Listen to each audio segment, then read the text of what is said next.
খেদমত করার চেষ্টা করি। সেই লক্ষ্যে দেশের প্রান্তে প্রান্তে কলরব শিল্পী গোষ্ঠী তাদের এই কণ্ঠ শুনিয়ে থাকেন সুরে সুরে। আপনারা ইউটিউব ফেসবুকের মধ্য দিয়েও তাদের সঙ্গীতগুলি আপনারা শুনে থাকেন। আজ ফেসবুক ইউটিউব নয়, সরাসরি শিল্পীদের কণ্ঠ থেকে আজকের এই মনোমুগ্ধকর ইসলামী সঙ্গীত অনুষ্ঠান উপভোগ করতে যাচ্ছেন। আমরা স্মরণ করছি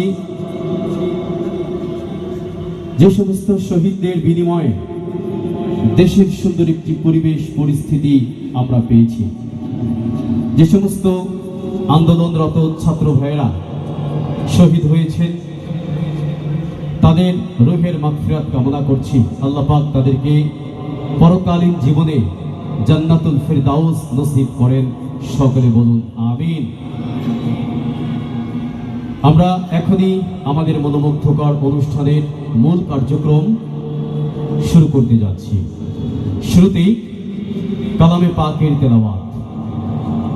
কালামে পাকের তেলাওয়াত নিয়ে মঞ্চে আসছেন